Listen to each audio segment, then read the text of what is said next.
많은 교인들이 듣기에는 그럴싸하지만은 실제는 가짜인 교리나 가르침이나 철학적 이론이나 종교적 신비감에 의해서 오도가 되었습니다. 그러다 보니까 교인들이 껍질은 그리스도인이고 말은 하나님인데 행하는 내용은 가짜입니다. 그러나 교인들이 그게 잘못된 것인 줄을 도무지 모르고 있고 그렇게 하는 것이 신앙이고 거기에 목숨을 걸기까지 합니다. 그래서 자기처럼 하지 아니하고 자기를 틀렸다고 말하는 교회나 교인들에게 원수와 같은 감정을 품습니다. 그리고 이단을 쫓아내듯 또는 자기 스스로 순교자의 각오를 가지고 그들과 싸웁니다. 참 아이러니하고 그리고 큰 불행이 아닐 수 없습니다. 이 현실을 8절, 9절, 10절에서 보았습니다. 8절에서 우리가 죄 없다고 한다. 복음은 다 사랑인데 왜 자꾸 죄를 말하느냐? 죄는 몸을 가지고 살면 어쩔 수 없는 것이기 때문에 우리의 문제는 영혼이지 몸하고는 상관이 없다. 이런 식의 궤변에 그들이 넘어갔습니다. 그래서 하나님은 복을 주시고 사랑을 주시고 그래서 예수를 믿으면 언제나 기쁘고 내 하고 싶은 대로 마음껏 해도 사고도 당하지 않고 가난해지지도 않고 남보다 더 오래 살고 이런 식이 됐습니다. 죄 없다고 합니다. 그리고 9절에서는 그렇기 때문에 죄를 자백하고 하는 이런 것, 그런 식의 예배를 드려서는 안 되고 그런 식의 기도를 해서는 안 된다. 우리가 죄가 없고 우리가 해야 할 것은 이제 즐기는 것이기 때문에 그걸 두고 하나님을 찾고 하나님도 그걸 기뻐하시는데 왜 그리 하느냐? 그러다 보니까 교인들에게서 회개가 없어졌습니다. 뉘우침이 없어졌습니다. 여러분, 뉘우침과 반성을 통한 회개가 없이는 절대 겸손할 수 없습니다. 겸손하지 않으면 절대 더 이상 배우지를 못합니다. 그 다음에 10절에서 범죄하지 아니하였다고 합니다. 지금 이렇게 하는 자체가 범죄인데 그들이 범죄하지 아니하였다고 합니다. 다 정당한 이유를 댑니다. 그러면서 두리뭉실한 것은 하나님은 사랑이다. 왜 굳이 그런 걸 죄로 따지느냐? 또는 내가 이렇게 한 데는 내 나름대로 열심히 사는 이유가 있다. 꼭 거기에만 하나님이 있느냐? 내가 있는 일하는 이 자리에도 하나님이 있다 라고 하면서 범죄하지 아니하였다고 합니다. 궤변들과 그리고 거기에 종교적 신비감, 그 다음에 사람들이 좋은 말 해주면 쉽게 넘어가고 쉽게 신뢰하는 그 경망스러움과 얄팍함, 이걸 다 믹스해가지고 교인들을 오도했고 교인들은 거기에 넘어갔습니다. 그게 옳은 줄 믿고 거기에 목숨을 거는 교인들도 있습니다. 참 보기에 답답합니다. 그래서 어떤 교인은 손자뻘이고 어떤 교인은 아들뻘이고 어떤 교인은 정손자뻘이 되는 아주 나이를 잡수신 이 사도 요한이 이 문제에 대해서 2장에서 한 말씀을 합니다. 손자뻘, 아들뻘 또는 정손자뻘 되는 그 세월 동안 사도 요한이 그들에게 복음을 가르쳤습니다. 그리고 복음을 믿는 그리스도인이 어떻게 사는가 하는 것을 그들이 보게 했습니다. 그렇기 때문에 사도 요한의 지금 100세가 되어 있는 이 사도 요한의 삶의 모습은 그들에게 있어서 읽혀지는 성경이며 예수를 믿는 것이 무엇인가에 대한 질문에 대한 실제적인 해답입니다. 그래서 이 사도 요한이 2절에서 나의 자녀들아, 그렇다면 여기서 자녀들아 부르는 것은 요한 1서에서도 그렇고 교인들을 지칭합니다. 교인들, 이 요한이 연세도 그렇고 살아온 경륜도 그렇고 그동안에 그들과 더불어서 부대끼며 살아왔던 그 친밀감, 이것에서 요한도 그렇게 느끼고 교인들도 요한을 그렇게 존경하고 신뢰하는 겁니다. 그래서 나의 자녀들아, 사랑하는 교인들아, 이 부름과 같습니다. 그래서 내가 몇 마디 하고 쓰겠다. 그 이유는 너희로 죄를 범하지 않게 하려 함이라. 너희들이 쏟고 있는 것을 알게 하려 함이니라. 너희들이 하는 것, 너희들이 믿는다고 하는 것은 실제로 하나님을 아프게 하는 것이며 하나님과 거리를 두고 등을 쥐고 지옥을 향하여 힘있게 걸어가는 그것인 것을 너희들로 하여금 알게 하기 위하여 내가 몇 자 쓰기를 원하노라. 그러면서 첫 번째, 그들이 오도당하고 있는 첫 번째 기독교의 진리를 얘기를 합니다. 1절 하반절에서 2절에 나오는 그 얘기입니다. 예수 그리스도 그분만이 죄 사함을 받는 유일한 길이라는 겁니다. 예수 그리스도, 예수만이 그리스도, 즉 구세주이시고 메시아라는 겁니다. 그렇기 때문에 이 예수가 아니고는 죄 사함을 받을 길이 없다는 겁니다. 그 예수가 누구냐? Who is Jesus? 그분은 불과 수십 년 전에 목격했던, 그리고 이 사도 요한이 직접 목격했고 서성으로 모셨던 역사적 예수입니다. 그리고 그분이 무엇을 하셨느냐? 사도 요한이 직접 목격했고 그 목격한 증인들에 의하여서 지금 에베소의 교회가 세워지고 소아시아 지역의 교회가 세워졌던 바로 그 사건, 십자가에서 죽으시고 3일 만에 부활하신 그 사건을 예수께서 하셨습니다. 그게 우리에게 어떤 의미가 있느냐? 그것은 하나님의 약속의 성취라고 합니다. 자기 백성을 저희 죄에서 구원하시기 위하여서 메시아를 보낼 것이며 그 메시아가 자기 백성의 죄를 대속하기 위해서 자기 목숨을 대속물로 내어줄 것이라 하나님이 약속하셨습니다. 그리고 그를 믿는 자, 이 복음을 믿는 자는 하나님의 자녀가 되는 권세를 받을 것이라고 했습니다. 예수가 역사적으로 오셔서 요한이 보았던 대로 만진 바 되고 본 바 되고 경험한 바 되었던 바로 그 예수가 십자가에 못 박혀 죽으시고 그리고 3일 만에 부활하셔서 그들과 함께 갈릴리에서 아침 조반을 함께 먹는 것으로 새로운 역사가 시작되었던 예수께서 하신 그 일, 그거는 하나님의 약속의 성취였다고 합니다. 다른 말로 말해서 그분의 오심과 그 일을 통하여서 우리가 하나님의 자녀가 되었다는 겁니다. 그것 외에 다른 길이 없다고 합니다. 어떤 철학적 이론이나 종교적 신비감을 갖다 들이댄다고 할지라도 그것은 결코 죄 사함의 길이 될 수가 없고 새 생명을 얻는 길이 될 수가 없다는 겁니다. 그래서 거기 보니까 한 가지 정리를 해야 될 것은 우리만이 아니라 온 세상의 죄를 위하심이니라. 이걸 가지고서 또 기독교 자체가 가지고 있는 교리를 가지고서 교인들을 오도하고 또 스스로 자기 자신을 합리화하는 도구로 삼습니다. 보아라, 하나님은 사랑이지 않느냐? 그때 말하는 사랑은 이미 오도된 겁니다. 내 마음대로 해도 박수 쳐주는 하나님, 내가 하고 싶은 대로 해도 모자라면 더 챙겨주시는 하나님, 아무리 거짓말을 할지라도 벌은 하나님이 받고 나는 아주 다음 기회를 얻을 수 있는 사다리를 올라갈 수 있도록 해주는 하나님, 그런 식으로 사랑을 오도했습니다.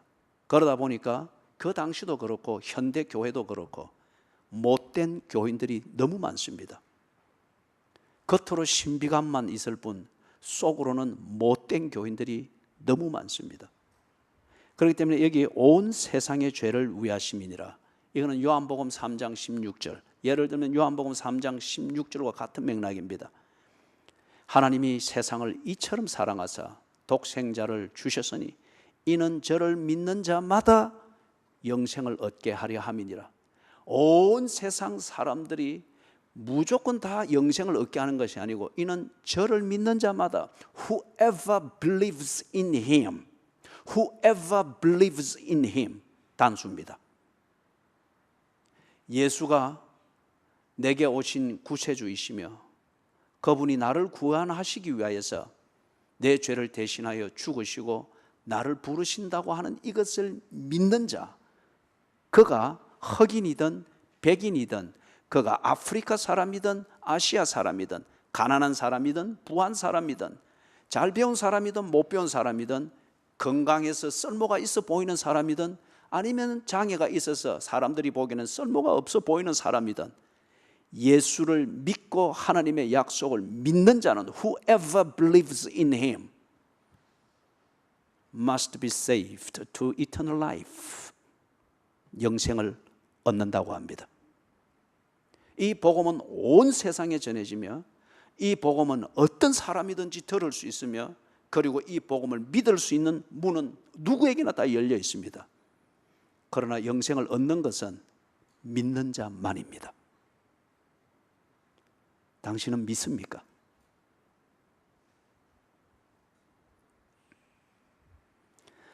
(3절에서부터) 6절을 보니까 예수를 믿는 것이 무엇인가를 설명을 합니다.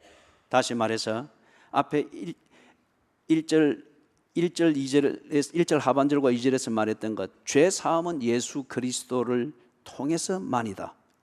그런 것 같으면은 3절에서부터 6절에 말하는 것, 예수를 믿는 것이 무언가 너희들이 알고 있느냐 하는 거예요. 자기들이, 어떤 사람은 그럽니다. 예수만이 그리스도이시고 예수를 통하여 구원을 얻는다라고 교리적으로는 압니다. 그러나 자기 방식대로 예수를 믿고 자기 방식대로 신앙생활을 합니다. 그러면서 합리화는 유사 기독교든지 철학적 이론이든지 자신의 도덕적 양심과 기준을 가지고 모든 것을 합리화시키니까 자기 스스로 예수를 잘 믿는 그리스도인으로 착각을 하고 있는 거예요.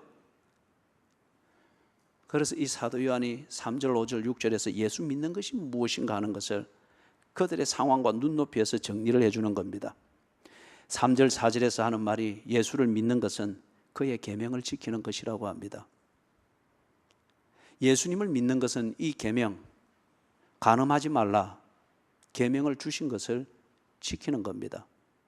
예수를 믿는 것은 하나님께서 결혼을 정의를 하시고 부부를 정의할 때 한 남자와 한 여자가 한 몸이 되는 것을 부부라고 하였고, 부부를 맺는 것이 결혼이라고 하였습니다.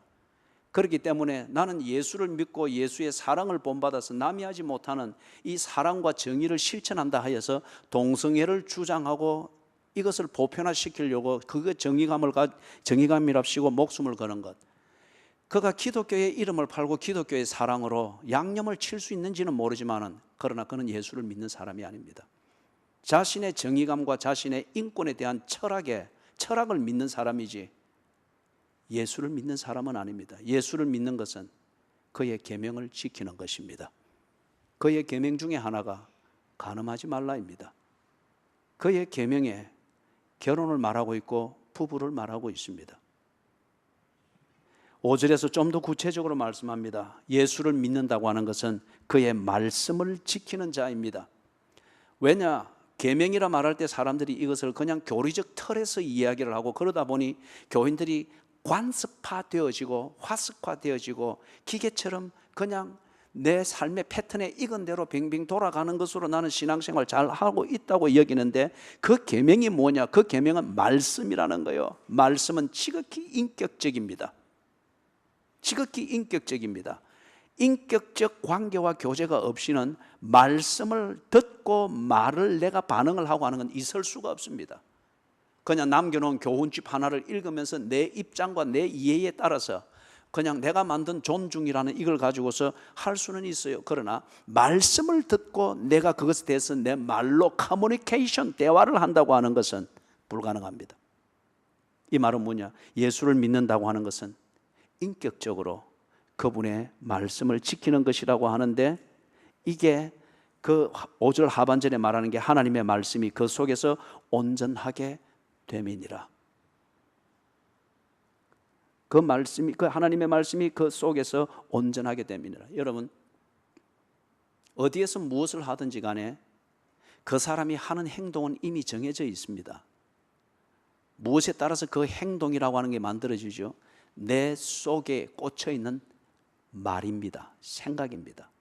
아내가 해준 말이든지, 친구가 해준 말이든지 아니면 선생님이 해준 말이든지 아니면 아침에 한 줄 읽은 성경이 내 속에 중심이 되어 있다고 하면은 그것에 따라서 자기 행동은 만들어지게 있습니다. 그렇기 때문에 예수를 믿는다고 하는 것은 뭐냐?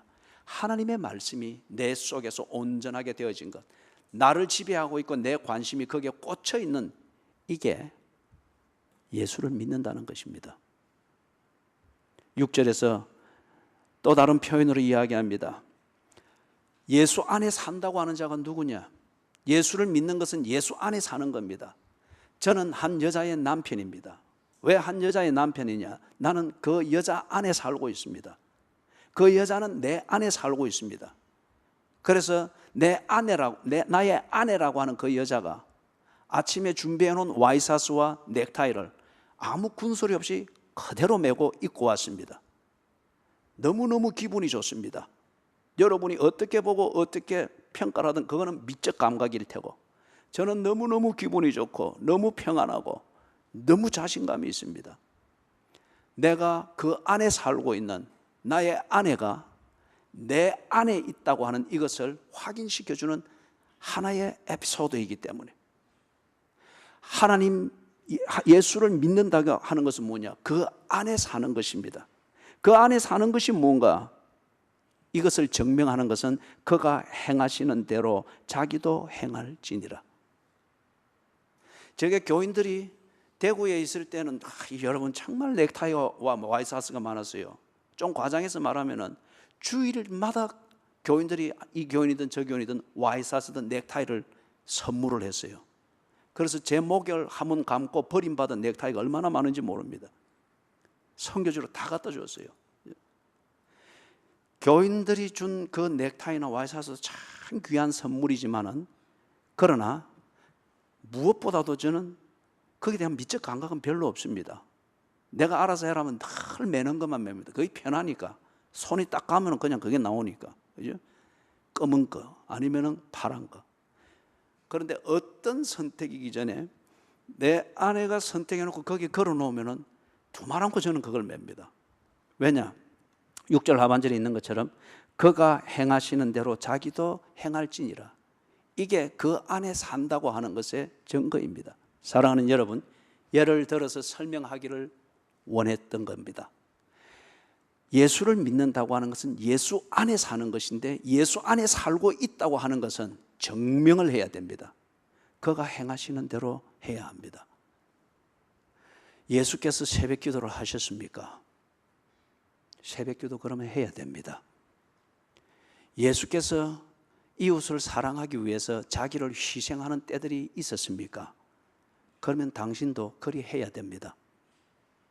예수는 그리 하셨는데, 예수가 그리 하는 상황과 사건에서는 언제나 당신은 변명을 일삼고 그거로 자기를 합리화한다고 하면은 당신은 예수 안에 있는 사람이 아닙니다.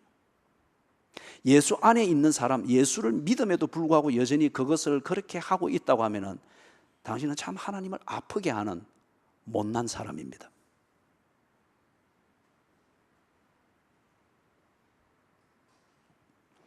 (3절) 4절, 5절, 6절에서 예수를 믿는 것이 무엇인가?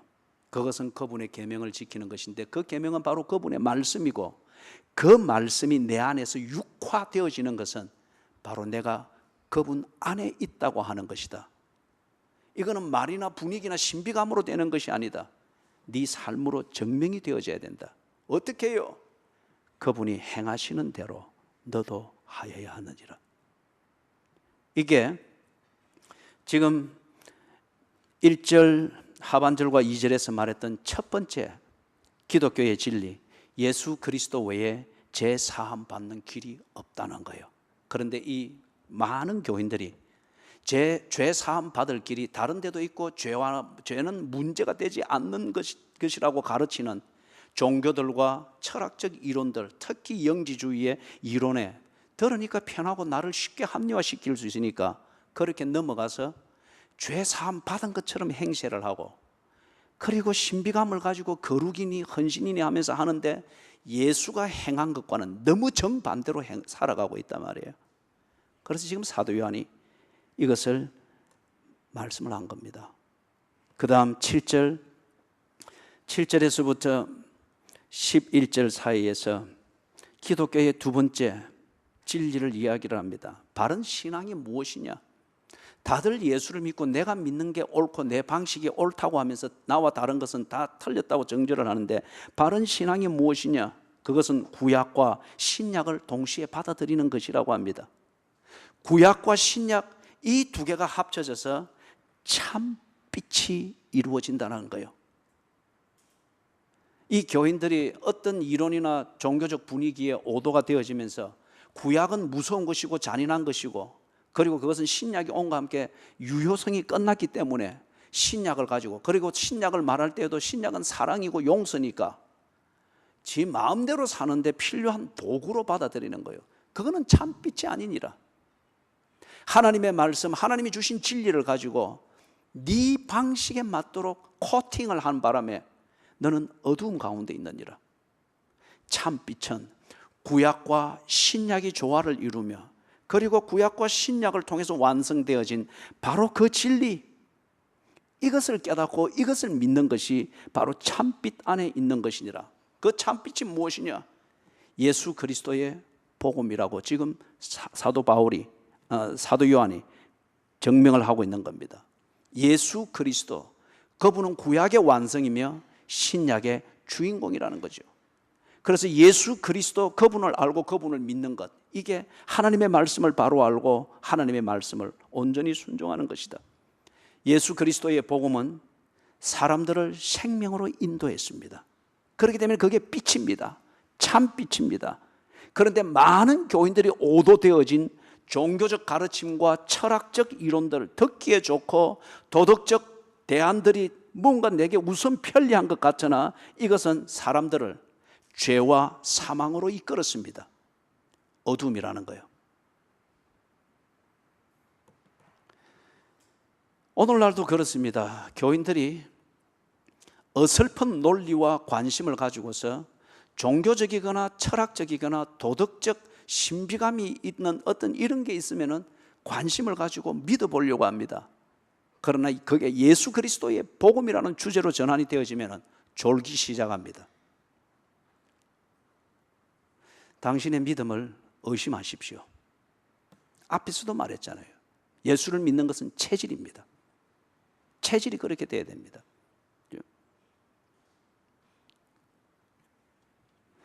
예수 그리스도의 복음, 이것을 듣고 믿는 자들은 생명으로 이끌림을 받았습니다. 그게 빛입니다.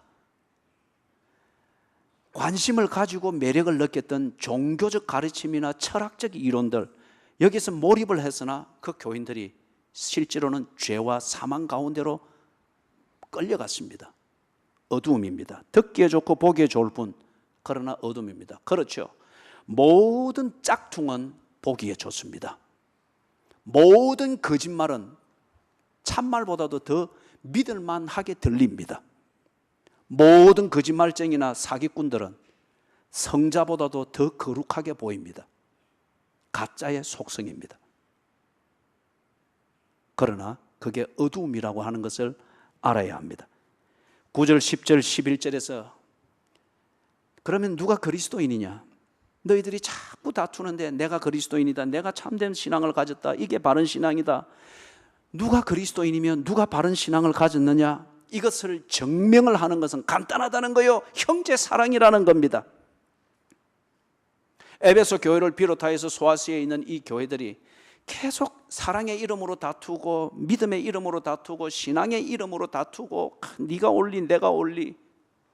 고린도 교회도 그렇고 그렇다는 거예요. 그래서 사도 요한이 지그시 내려다보면서 사랑하는 자들아, 너희들이 정말 그리스도인이냐? 그러면 그리스도께서 사람을 사랑한 것처럼 너희들이 사랑해야 되느냐? 왜 동료 그리스도인들을 사랑하지 못하느냐? 이때 말하는 사랑, 역시 앞에서도 말했듯이 내 하기에 편하고 내 욕구를 채워주는 모든 수단을 제공하는 것, 이게 사랑이 아닙니다. 오늘 humanistic love, 인간 중심주의에서 말하는 소위 말하는 인권이라고 하는 이것으로 장식되어진 이런 종류의 사랑을 교회에서 들여오고 교인들이 그것으로 기독교의 사랑을 대치하면서 흥분하는 것 때문에 교회가 정말 쓸모없게 되어버렸습니다. 그런 사랑일 것 같으면 콜라 택이든지 스포츠 택이든지 나이트클럽이 더 자극적으로 할 수 있는 것 아니겠어요? 사랑은, 그리스도께서 보여주셨던 사랑은 사람을 하나님께로 이끄는 겁니다. 기독교에서 말하는 사랑, 그리스도께서 보여주고 심어준 그 사랑은 하나님의 은혜 안에서 사람이 살아나도록 돕는 겁니다. 기독교의 사랑 안에는 교훈과 책망과 바르게 함과 의로 교육함이 있는 겁니다. 기독교의 사랑은 내가 편하고 네가 편한 상황 관리에 있는 것이 아니고 십자가에 못 박히는 과정을 겪더라도 사람을 진정 살려놓는 그 어떤 희생입니다. 이게 사랑입니다. 그런데 지금 내가 그리스도인이다, 내가 바른 신앙을 가졌다 하면서 형제들이라 말하는 같은 그리스도인들끼리 다투고 싸우면서 오도하고 있는 이 일들이 벌어지는 거예요. 그런데 어찌 네가 그리스도인이냐? 그래서 7절에서부터 11절에 말하는 사도 요한이 바로 잡고자 하는 기독교의 진리는 바른 신앙, 그것은 참빛에 거하는 것이다. 참빛은 예수 그리스도의 복음이니라. 그러면서 도전하는 게 네가 정말 예수 그리스도의 복음 안에 있는 참빛 안에 거하는 그리스도인일 것 같으면 예수께서 하셨던 그 사랑으로 형제를 사랑하라. 이것으로 증명하라는 거예요. 12절에서부터 13절, 여기서 기독교의 근본 진리 중에 세 번째를 이야기를 합니다. 우리 모두는 예수 그리스도의 은혜로 구속받았다는 겁니다. 예수 그리스도의 은혜로, 고행으로 구속받는 것도 아니고 선행을 해서 무슨 영생을 얻는 것도 아니고 또는 영지주의에서 말하듯이 육체는 아무 가치가 없는 것이 버려둬도 우리의 영혼, 이것이 신을 만나고 하면은 구원을 받는다는 이것도 아니다. 예수 그리스도의 은혜로 구원을 받는다. 그런데 12절, 13절, 14절에서 보면은 요한이 네 개의 신분에 대하여서 언급을 하고 있죠. 처음에는 자녀들아, 이것은 모든 교인들을 일컬어 하는 말입니다. 요한이 모든 교인들에게 시간적으로나 역사적으로나 신앙적으로나 목회적 관점에서 부모와 자식과 같은 이런 친밀감이 이루어져 있는 관계입니다. 그래서 그들에게 영적인 의미에서 자녀들아 그렇게 부르는데, 자녀들아 이렇게 부르는 친밀감을 가지는 이 교인들이 영적인 인격의 면에 있어서 성숙도가 다 다른 거예요. 어떤 부류는 아비들아, 다시 말해서 성숙한 교인들입니다. 또는 청년들아, 이들은 굉장히 활동적이고 불이 붙어 있으나 아직 미성숙합니다. 열정적이지만은 실수가 많고 문제를 많이 일으킵니다. 아이들아, 이렇게 부르는 것은 아직 미성숙한 교인들을 말합니다. 하나님의 자녀가 된 것은 맞습니다. 그러나 여전히 자기 욕심에, 아이의 특징이 자기밖에 모르는 거잖아요.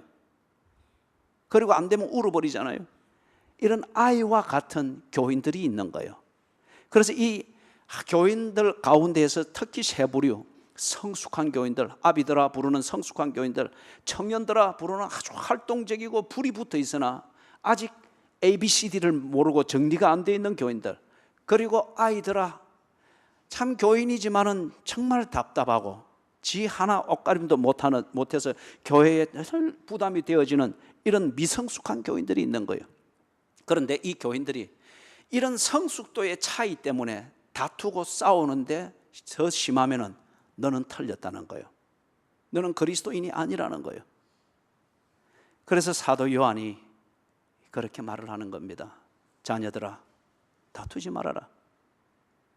한 집안에도 잘 자라가서 가정에 도움이 되는 자식이 있고, 같은 밥을 먹고 부모의 은혜를 입지만은 가정에 차라리 나지 아니했으면 좋을 뻔한 그런 생각을 가지게 만드는 자식들이 있듯이, 그러나 다 부모의 눈에 넣으면은 너도 아프지 않고 그 아이 하나하나를 생각하면은 마음 아리지 않는 자식이 없듯이 교회 안에 성숙도는 다르지만은 다 같은 믿음 위에 서 있고 함께 예수 그리스도의 은혜로 구속받은 하나님의 자녀들이니라.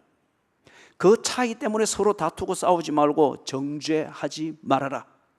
그리고 그런 정죄하는 마음이 있게 될 때에 영지주의든지 유사 기독교든지 종교적 철학이든지 도덕적 철학이든지 이것 가지고서 너를 옳게 만드는 반면에 동시에 너와 다른 자를 죄인 취급하게 되는 이론가가 되어지느니라. 그걸 지금 여기서 정리를 하는 거예요. 구속은 예수 그리스도의 은혜로 구속받았습니다. 자라감에 있어서 성숙도의 차이가 있을 수 있습니다. 그 차이는 답답함을 가지도록 만들고, 그리고 교회 입장에서는 가르쳐야 되고 훈련시켜야 되고 때로 매를 대야 되고 꾸짖어야 될 그런 양육의 문제이지 이단의 문제는 아니라는 거예요. 버려야 될 문제는 아니라는 거예요. 이걸 바깥에 살살 돌거나 아니면은 교회 안에 있는 썬뿌리들이 살살 건드려서 다른 복음이다, 이단이다, 어떤 이런 식으로 자꾸 경계를 짓고 여기에 많은 교인들이 넘어가 버린 거예요. 그래서 다르기 때문에 싸움이 계속 일어나고 쪼개지는 겁니다. 15절에서부터 17절, 여기서 기독교의 근본 진리 중에 네 번째 요소를 말합니다. 예수 그리스도를 믿는 그리스도인은 기복적 신앙을 추구해서는 안 된다는 겁니다. 예수 그리스도를 믿는 자들은 물질적 안락과 육체적 쾌락과 육체적 즐거움과 편리함, 이런 걸 성공으로 여기고 이걸 목적 삼아서 신앙생활하는 것이 아니라는 거예요. 그런데 많은 교인들이 그렇게 넘어가 버린 거예요. 현대 교인들도 역시 마찬가지입니다. 여러분들이 왜 교회의 가르침과 교회를 사랑하잖아요. 여러분의 기독교 신앙을 사랑하잖아요. 그럼에도 불구하고 왜 신앙과 다르게 행동하며 왜 사랑하는 교회가 제시해준 스케줄을 무시하면서 굳이 여러분의 정한 스케줄대로 그렇게 적극적으로 사느냐 이거예요. 기복적 신앙 때문에 그렇습니다. 좀 더 편리하고 좀 더 재미있고 좀 더 안락하고 내가 사는 이것을 살고 싶은 대로 살 수 있는 안전하고 건강한 생명을 연장받는 데 그것에 필요하다 싶은 이것에 집중하기 때문에 교회를 사랑하지만은 복음을 믿지만은 당신의 뜻대로 행하고 사는 거예요. 여러분이 알고 있습니다. 기도가 얼마나 필요하고 신앙생활의 본질인 것을 알고 있습니다. 그러나 여러분은 조그만 재미와 편리함과 그것을 추구하는 계획을 위해서라면 기도를 아무것도 아닌 것처럼 버립니다. 왜 어떤 이는 기도하는 그 시간을 지키기 위해서 직업을 바꾸고 삶의 패턴을 바꾸고 좀 적은 이익을 얻더라도 기도할 수 있는 시간을 확보하고자 하는데 왜 많은 사람들은 기도할 수 있는 그 기회를 갖다 주어도 그것을 버렸어라도 보증도 안 된 그 잔돈 몇 푼 벌겠다고, 건강에도 확정이 안 되는 그 우선 재미, 그것을 즐기겠다고 그렇게 가벼이 낙엽 뒹굴들 그렇게 뒹굴면서 사는 그리스도인이냐 이거죠. 기복신앙 때문입니다. 내가 남들보다 더 가지고 내 원하는 대로 할 수 있고 이것을 보장할 수 있는 물질이 은행에 들어가 있고 창고에 재어져 있고 베개 밑에 그렇게 딱 준비되어 있다고 하면 이것을 성공으로 여기고 이걸 축복으로 여깁니다. 그리고 이런 것을 추구하는 것이 기도고 이런 것을 추구하는 것이 예수를 믿는 신앙생활이라고 어느 때부턴가 스스로 주입이 되어서 그렇게 딱 믿어버립니다. 그래서 그런 게 있다 싶으면 하나님이 필요 없는 거예요. 경건의 삶이 필요가 없는 게 돼버리는 거예요. 그래서 이게 여러 종교들과 그리고 철학적 이론들, 그 다음에 실제로 사는 것을 볼 때 그리 사는 사람들이 재밌게 사는 것 같거든요. 그래서 에베소의 교인들을 비롯하여서 그 신실하던 교인들과 교회들이 슉 다 넘어가 버린 거예요. 돈 버는 것에 방해가 되면 그것은 신앙생활이 아니라는 거예요. 내 건강을 해치는 것이라 조금만 염려만 돼도 그것은 경건의 생활이 아니라는 거예요. 하나님은 사랑이고 하나님은 복 주시기를 원하시는데 왜 그렇게 피곤하게 살게 하겠느냐는 거예요. 하나님을 믿었으면 부자 되고 남들보다 더 큰 집을 가지고 더 높은 지위에 있어서 영광을 돌려야지, 이런 궤변을 가지고서 하나님을 욕되게 만드는 거예요. 그렇게 살았던 사람들이 정말 가졌을 때, 남보다 높아졌을 때 그리스도께서 사람을 위하여 희생하듯 그들이 장학금 한번 진솔하게 내보았습니까? 그들이 정말 병들어서 인생을 제대로 못 사는 사람을 위해서 조용히 찾아가서 병원비를 지불하는 걸 보았습니까? 한때 미국의, 아니 세계의 최고 부자였던 록펠러, 그에게 한 기자가, 그 사람이 한때는 미국의 석유 또는 오일, 이것을 보급하는 것의 95%의 그것을 가지고 있었습니다. 그것 때문에 미국의 철도가 놓여질 정도였어요. 부자라는 개념이 없을 정도로 모든 것을 다 가진 것처럼 여겨졌던 록펠러에게 한 기자가 찾아와서 물었습니다. 당신에게 얼마나 더 있으면 만족하겠습니까? 록펠러의 대답은, 이만하면 넉넉하지요, 이게 아니고 A little bit more, a little bit more, 조금만 더, 조금만 더. 록펠러는 기독교인이었습니다. 예수 그리스도를 믿는 그리스도인은 기복적 신앙을 추구하는 것, 이게 아니라는 거예요. 세속적인 욕심을 채우고 편리한 생활을 도모하기 위해서 예수 그리스도의 복음을 믿는 신앙을 왜곡했습니다. 예수를 믿으면 복을 받아야지. 그때 말하는 복이 다 내 욕구를 채우는, 내가 기대하는 어떤 삶의 조건들이었어요. 그래서 사람들이 소위 말해서 물질적 행복, 육체적 쾌락, 당장 내가 즐기는 이 피드백과 보상, 이게 없으면 그거는 바른 신앙생활이 아니라고 여기고, 그걸 제시하는 곳으로 찾아다니느라고 소아시아 지역, 마게도냐 지역을 허우적거리고 다니는 주후 1세기 말에 교회 분위기와 교인들의 분위기였습니다. 오늘 21세기의 현대 교인들, 저와 여러분의 모습과 조금 더 다를 바가 없습니다. 인간이 별 수 없다는 말이에요. 예수 그리스도를 믿는 것은 육체적 욕구를 추구하는 것이 아니고, 16절에 보니까 거기서 딱 진단을 해줍니다. 사도 요한이 신학적으로 뿐만 아니라 100세가 넘도록 살아본 인생의 경륜에서 얼마든지 이 말을 할 수 있잖아요. 그렇기 때문에 자녀들아, 자신 있게 말하면서 인생의 경륜을 통하여서 이 예수 그리스도를 믿는 진리가 옳은 것임을 간단하지만 분명하게 말하는 거예요. 육신의 정욕, 안목의 정욕, 이생의 자랑, 이게 세상을 사랑하도록 만드는 원인이라는 겁니다. 여러분, 그런데 오도되어진 이 교인들이, 그리고 어쩌면 저와 여러분이 육신의 정욕, 안목의 정욕, 이생의 자랑, 이거는 우리를 불푸게 만듭니다. 정열적으로 만듭니다. 집착하게 만듭니다.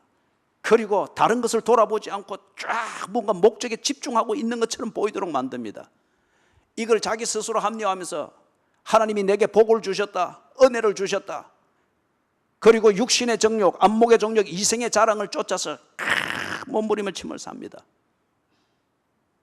자기 스스로 뜨겁기 때문에, 사는 맛이 나기 때문에 하나님이 내 기도로 응답하셨고 복을 주셨다라고 스스로 합리화합니다. 그런데 그것은 아버지께서 주신 복이 아니라고 합니다. 아버지께서 주신 복이면 세상을 사랑하는 자가 되지 않는다는 거예요.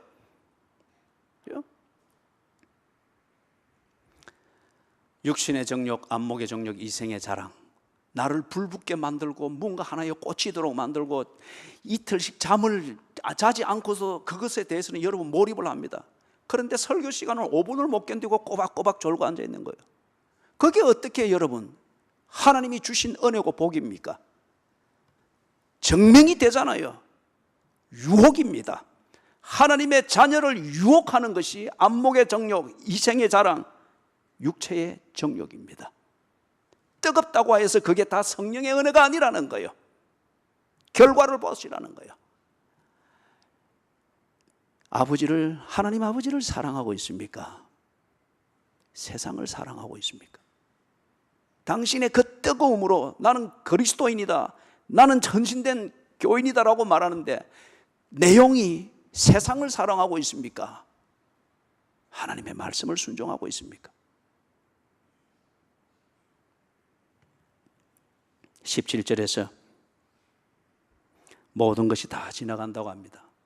정욕도 늙어지는 것과 함께, 힘을 잃은 내 근육과 함께 정욕도 그렇게 사라집니다.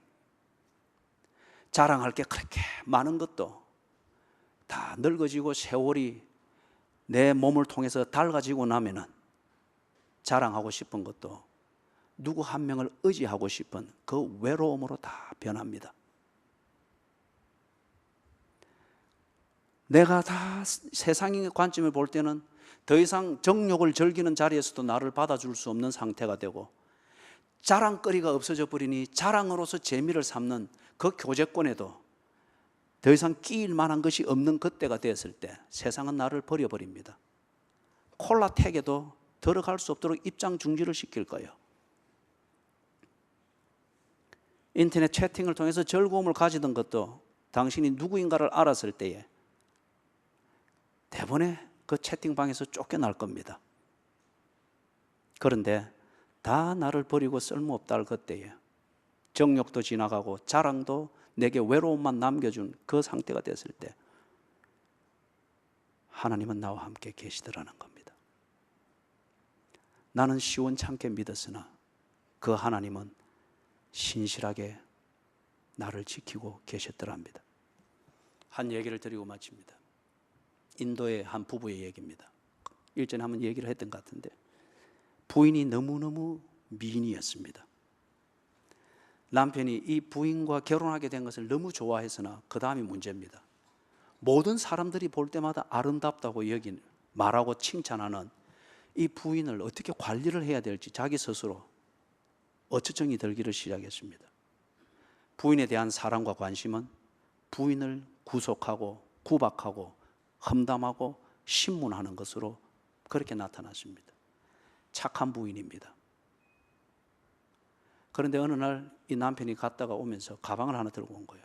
그래서 부인을 방으로 불러서 이 부인이 또 착하게 따라 들어갔는데 가방을 열더만은 병을 하나 꺼내서 부인의 얼굴에 확 부어버렸습니다. 황산이었습니다. 부인이 그 모습을 잃어버린 거예요. 이 모든 것을 딸아이가 다 보고 있었습니다. 그리고는 이 남자가 자기 부인을 그렇게 만들어 놓고는 나가버린 거예요. 다른 여자와 함께 살기를 시작합니다. 중약하고 어느 날 이 남자로부터 연락이 왔습니다. 암 투병을 하다가 이제 죽음을 기다리고 있다. 이 소리를 왜 이 여자한테 할까요? 의지할 곳을 찾는다는 거겠죠. 이 착한 여인이 그 남자에게로 갑니다. 이 남자가 만들어 놓은 괴물 같은 그 형상을 가지고서 그 남자를 수발을 듭니다. 그리고 이 여인의 품에서 그 남자가 운명을 합니다. 사랑하는 여러분, 정욕, 자랑거리, 기복적 신앙으로 추구하는 그 어떤 것은 당신의 인생과 그 삶의 질을 황산을 뿌려서 망가진 그런 얼굴처럼 만들어버립니다. 그러나 예수 그리스도의 은혜로 믿게 되고 속하게 된 하나님의 자녀, 그 권세, 그것은 영원합니다. 그게 당신을 지금도 지켜왔고 지금도 지키고 있고 앞으로도 지킬 것입니다. 그것을 역행하면서 스스로 인생을 피곤하게 살지 말고 그 진리와 함께 동행하고 순리대로 사는 것을 통하여 진정한 복을 누리십시오. 하나님이 주시는 진정한 복을 누리십시오.